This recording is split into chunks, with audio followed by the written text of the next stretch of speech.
Hi friends, welcome to my channel. Today I am going to explain about the data types in C language. నేను ఈరోజు క్లాస్లో నేను C లాంగ్వేజ్లో data types గురించి explain చేయబోతున్నాను అనమాట. సింపుల్ అండ్ ఇది బేసిక్ టాపిక్ వచ్చేసి ఓకే. మనం ఎవ్రీ ప్రోగ్రామ్కి మనము మెయిన్ తర్వాత మనము ఒక వేరియబుల్స్ని అయితే డిక్లేర్ చేస్తామన్నమాట. ఆ వేరియబుల్స్ అనేది కూడా అవన్నీ కూడా ఏ టైప్లో ఉండాలి, ఇంటీజర్ టైప్లో ఉండాలా, లేకపోతే క్యారెక్టర్ టైప్లో ఉండాలా, లేకుంటే ఫ్లోటింగ్ టైప్లో ఉండాలా అనేది మనకి అవసరం అనమాట. ఓకే, వాటి కోసం మనము డేటా టైప్స్ అనేది చాలా ఇంపార్టెంట్. డేటా టైప్స్ గురించి ఎక్స్ప్లెయిన్ చేస్తాను. డేటా టైప్స్ అంటే ఏమీ లేదు, ఇంటీజర్, క్యార్, ఫ్లోట్ అనమాట. ఆ డేటా టైప్కి అనుగుణంగా వాల్యూస్ని మనము డిక్లేర్ చేసుకోవాలన్నమాట. చూడండి, డేటా టైప్ అంటే ఏం లేదు, దాని యొక్క డెఫినేషన్ చూడండి. Define the data storage formats that variable can store the data to perform the specific operation. Data type is nothing but data storage format అనమాట. ఏమీ లేదు, డేటాని స్టోర్ చేసుకుంటుంది అనమాట. ఒక ఫార్మాట్లో డేటాని స్టోర్ చేసుకుంటుంది అనమాట. దాన్ని మనం డేటా టైప్ అంటాము. చూడండి, data types are used to define the variables. Data types are used to suppose int is one type of data type. Int is nothing but type of data. Int అనేది ఒక data type అనమాట. దీన్ని ఏం చేస్తాము, variables define the variable main int A. ఇక్కడ నేను ఏం చేశానంటే వేరియబుల్ని డిక్లేర్ చేశాను, ఇనిషియలైజ్ చేయలేదు. ఇనిషియలైజేషన్ అంటే ఏమి, ఒక వాల్యూని వేరియబుల్కి అసైన్ చేసి దాన్ని ఇనిషియలైజేషన్ అంటారు అనమాట. ఇక్కడ నేను ఏం చేశాను, జస్ట్ డిక్లేర్ చేశాను. ఇలా డిక్లేర్ చేసినప్పుడు మనకు మెమరీ ఎప్పుడైతే ఈ స్టేట్మెంట్ ఎగ్జిక్యూట్ అవుతుందో, ఎప్పుడైతే మన ప్రోగ్రాంలో ఈ స్టేట్మెంట్ ఎగ్జిక్యూట్ అవుతుందో అప్పుడు దాని యొక్క మెమరీ లొకేషన్ వచ్చేసి ఏకి ఎప్పుడైతే ఈ స్టేట్మెంట్ ఎగ్జిక్యూట్ అవుతుందో అప్పుడు దీనికి ఒక మెమరీ అనేది అలొకేట్ అవుతుంది అనమాట. ఇంటీజర్ ఎన్ని బైట్స్ తీసుకుంటుంది, 4 బైట్స్ తీసుకుంటుంది. దానికి మెమరీ అనేది ఇలా అలొకేట్ అవుతుంది అనమాట. ఈ మెమరీలో గార్బేజ్ డేటా అనేది ఉంటుంది అనమాట. ఇనిషియల్గా ఎప్పుడైతే మనము వేరియబుల్స్ని డిక్లేర్ చేస్తామో ఆ వేరియబుల్స్ మెమరీ లొకేషన్లో గార్బేజ్ డేటాని ప్రింట్ అవుతుంది అనమాట. Okay, garbage data is nothing but duplicate data. Okay, ఎప్పుడైతే ఈ స్టేట్మెంట్ ఎగ్జిక్యూట్ అవుతుందో ఇమ్మీడియట్గా ఏ మెమరీ లొకేషన్లో ఈ వేరియబుల్ ఏ ఒక మెమరీ లొకేషన్లో గార్బేజ్ డేటా అనేది ఆటోమేటిక్గా గార్బేజ్ డేటా తీసుకుంటుంది అనమాట. ఓకే, అదనమాట. ఈ డేటా టైప్స్ మనకి 2 టైప్స్గా ఉంటాయి అనమాట. ఒకటి వచ్చేసి ప్రైమరీ డేటా టైప్, అనదర్ వచ్చేసి secondary data type. Primary data టైప్లో ఇవన్నీ ఉంటాయి అనమాట. ఇంటీజర్, క్యాట్, float, next void. Okay, integer data type ఏం చేస్తుందా అంటే it is used to store the integer values only. It takes 4 bytes. Okay, దీని సైజ్ వచ్చేసి ఇంటీజర్ 4 బైట్స్. నేను వచ్చేసి జీసీసీ కంపైలర్లో చెప్తున్నాను. Character it's occupies only 1 byte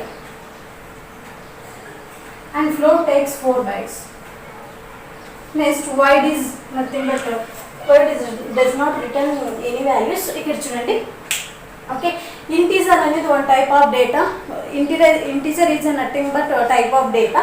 it is used to store the integer values only. It's take 4 bytes of memory. 4 bytes మెమరీని allocate చేసుకుంటుంది. ఎప్పుడైతే మనము వేరియబుల్ని డిక్లేర్ చేస్తామో అప్పుడు ఆటోమేటికల్గా 4 బైట్స్ ఆఫ్ మెమరీని అలొకేట్ చేసుకుంటుంది అనమాట. ఇంటీజర్ యొక్క సైజ్ వచ్చేసి 4 బైట్స్. నెక్స్ట్ వచ్చేసి character is used to store the single characters only. It is used to allow the single character. అంటే ఓన్లీ 1 క్యారెక్టర్ మాత్రమే తీసుకుంటుంది అనమాట. Allow the only single character. Okay, దీని యొక్క సైజ్ వచ్చేసి 1 బైట్స్. ఓకే, నెక్స్ట్ వచ్చేసి float is nothing but floating value means decimal numbers. Okay, suppose ఫ్లోట్కి 3.15 something అనమాట. ఎగ్జాంపుల్, ఫ్లోట్కి మనం ఎలా చెప్పొచ్చు, డెసిమల్ నెంబర్స్ అనమాట.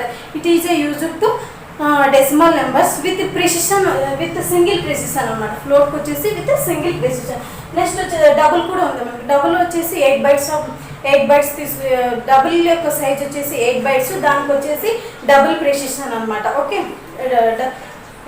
It's double allows the decimal numbers and double precision అనమాట. ఓకే, దీనికైతే సింగిల్ ప్రిసిషన్, డబుల్కి అయితే 8 bytes of memory, it's double precision అనమాట. సేమ్ లేదు, సింపుల్ అండ్ ఈజీ. మనకి దాని యొక్క సైజు, ఇంటీజర్ యొక్క సైజు, క్యారెక్టర్, ఫ్లోట్, వీటి యొక్క సైజును బాగా గుర్తుపెట్టుకోవాలి. సి లాంగ్వేజ్లో చాలా ఇంపార్టెంట్. నెక్స్ట్ వచ్చేసి సెకండరీ డేటా టైప్. ఒకటి ప్రైమరీ, నెక్స్ట్ వచ్చేసి secondary data type. Secondary data టైప్స్లో ఏమేమి ఉంటాయి? It's consisting of arrays, pointers, structures and unions. ఈ అరేస్, పాయింటర్స్, స్ట్రక్చర్స్, మనకి పాయింటర్స్ చాలా important and very dangerous also. ఎందుకంటే ఇందులో ఏ ఒక్కటి చిన్న మిస్టేక్ జరిగినా కూడా మనము అది ఓవరాల్ ఎర్రర్స్ చూపిస్తుంది అనమాట.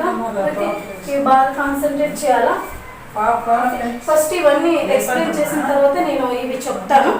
ఫస్ట్ ఈ బేసిక్స్ ఈ డేటా టైప్స్ వచ్చిన తర్వాత మనం ఫస్ట్ ప్రైమరీ డేటా టైప్స్ నేర్చుకున్న తర్వాత ఫర్దర్గా సెకండ్ డేటా టైప్స్కి వెళ్దాం. ఇవన్నీ కనుక వస్తేనే మనం దీనికి వెళ్తాం అనమాట.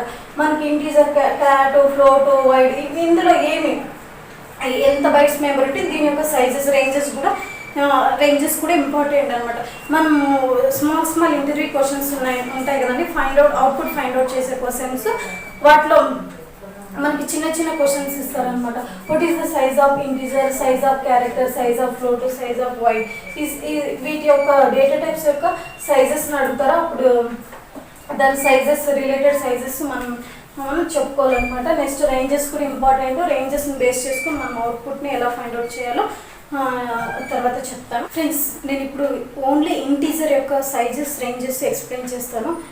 సైన్డ్, అన్సైన్డ్, ఇంటీజర్ మాత్రమే తీసుకున్నాను. ఫ్లోట్, క్యారెక్టర్ మళ్ళీ చెప్తాను దాని యొక్క రేంజెస్. చూడండి, ఏమీ లేదు. ఇంటీజర్ ఎన్ని బైట్స్ తీసుకుంటుంది? 4 bytes ఆఫ్ మెమరీని అలొకేట్ చేసుకుంటుంది అనమాట. అందులో 2 types ఉంటాయి, సైన్డ్ అండ్ అన్సైన్డ్ ఉంటుంది అనమాట. సైన్ ఇంట్ వచ్చేసి మన రేంజెస్ వచ్చేసి -2 GB to +2 GB. అన్సైన్ రేంజ్ వచ్చేసి 0 to 4 GB అనమాట. ఇవి ఎక్కడ యూజ్ అవుతాయి అంటే మనము small questions, output find outs చేసే చోట ఇలాంటివి రేంజెస్ మనకి చాలా ఇంపార్టెంట్, అందుకోసం చెప్తున్నాను. ఓకే, నెక్స్ట్ వచ్చేసి షార్ట్ ఇంట్ వచ్చేసి నేను జీసీసీ కంపైలర్లో వాటి యొక్క డేటా టైప్స్ యొక్క సైజెస్ చెప్తున్నాను, నేను టర్బోసీ చెప్పట్లేదు. ఓకే, షార్ట్ ఇంట్ వచ్చేసి 2 bytes. Short into 2 bytes of memory, దీని యొక్క సైజ్ వచ్చేసి 2 bytes, దీని యొక్క రేంజ్ వచ్చేసి -3G to +3G. నెక్స్ట్ వచ్చేసి అన్సైన్డ్ షార్ట్ ఇంట్. అన్సైన్డ్ ఇదొక ఫ్రెండ్స్, ఒక స్మాల్ సైన్కి అయితే నెగిటివ్ వాల్యూస్ ఉంటుంది, మైనస్ ఉంటుంది. అన్సైన్కి అయితే పాజిటివ్ వాల్యూస్ ఉంటుంది. ఇది ఒకటే బాగా గుర్తుపెట్టుకోండి. సైన్డ్కి అన్సైన్డ్కి difference. Signed means negative values, unsigned means positive values. Okay, next వచ్చేసి అన్సైన్డ్ షార్ట్ ఇంట్. ఇదేమి 2 bytes ఆఫ్ మెమరీని అలొకేట్ చేసుకుంటుంది. దీని యొక్క రేంజ్ వచ్చేసి 0 to 65,535. ఓకే, లాంగ్ ఇంట్కి వచ్చేసి డబుల్ ఉంటుంది అనమాట. మనకి 8 bytes ఆఫ్ మెమరీ ఉంటుంది. దీని యొక్క సైజ్ వచ్చేసి 8 bytes, దాని యొక్క రేంజ్ వచ్చేసి -2G to +2 GB. నెక్స్ట్ వచ్చేసి అన్సైన్డ్ లాంగ్ ఇంట్. ఇది వచ్చేసి లాంగ్ ఇంట్, ఇది వచ్చేసి అన్సైన్డ్ లాంగ్ ఇంట్, 8 bytes.